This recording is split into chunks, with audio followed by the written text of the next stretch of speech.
ये जो आप देख रहे हैं, ये हैं आईएएस विकास दिव्या कीर्ति। ब्राह्मणी व्यवस्था के बारे में जब आम लोग बताते हैं तो ब्राह्मण बुरा मान जाते हैं, वह गालियां और धमकियां देते हैं। लेकिन आज आप एक आईएएस के मुंह से सुनिए कि वो किस तरीके से इस कहानी के माध्यम से इस ब्राह्मणवादी व्यवस्था को आप लोगों को बताते हैं। और क्योंकि धर्म का असर ये है कि जो अनुष्ठानिक काम है वो पंडित लोग ही करवाएंगे। असली दिक्कत इसमें है, असली दिक्कत कहीं और नहीं है। यह व्यवस्था कि आपको कोई भी धार्मिक काम करने के लिए पंडित जी की जरूरत है, असली संकट ये है। और ये इतना इलॉजिकल है। भगवान ने अगर मुझे बनाया है, सबको बनाया, तो भगवान को मेरी बात सुनने के लिए एक एजेंट की जरूरत क्यों है? एक बिचौलिया क्यों चाहिए बीच में? सीधे मेरी बात क्यों नहीं पहुंचती है? भगवान ने सारी भाषाएं बनाई हैं, तो भगवान को हिंदी क्यों नहीं समझ में आ रही है? उन्हें संस्कृत में ही क्यों चाहिए? भगवान ने सबको बनाया तो उनको एक वर्ण विशेष के व्यक्ति ही क्यों चाहिए बात पहुंचाने के लिए?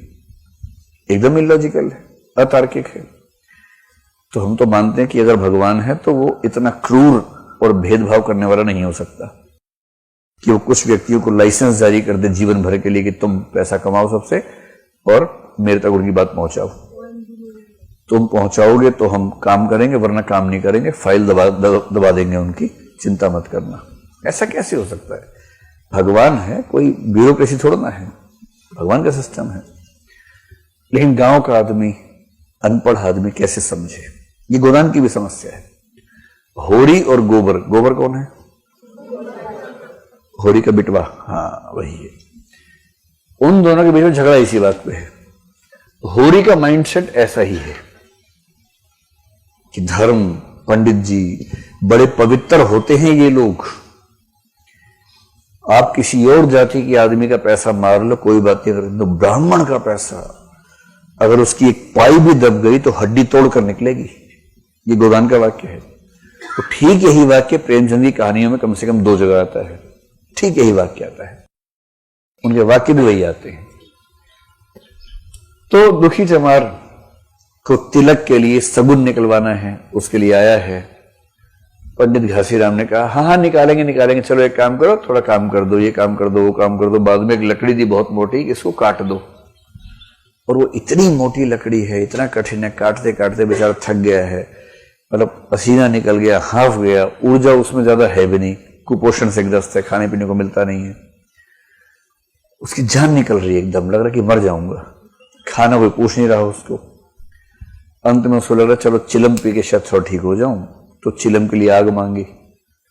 पंडिताइन इतनी पवित्र है कि उसको लगता है कि मैं अगर उसको आग दूंगी भी तो बाप रे, ऐसे गंदे लोगों से टच नहीं होना चाहिए। हाँ, अपने घर के सारे काम करवा लेने चाहिए, वो अलग बात है, लेकिन टच नहीं होना चाहिए। इतनी दुष्टता है ना, इतनी दुष्टता है। तो आग फेंक के दी और जो पड़ गया उसे सिर पर अंगारा पड़ जाए तो आप समझ सकते हैं कि उसका क्या असर हो सकता है। थोड़ी देर के बाद बेहोश हो गया, बेहोश होकर मर गया। अब पंडित जी को मुख्य चिंता इस बात की कि इसकी लाश को कैसे हटाए यहां से। मर गया तो ठीक है, मर गया क्या हो गया, सबको जाना है, ये प्रेत मुक्ति करवाई देंगे, उसकी क्या दिक्कत है। लेकिन अच्छी बात है कि इस कहानी में थोड़ा सा दलित चेतना के उभार का जिक्र भी है। उधर गौंड ने चमरोने में जाकर कह दिया खबरदार जो किसी ने लाश को हाथ लगाया तो। मजाक थोड़ा ही है कि एक जिंदा आदमी को मार देंगे।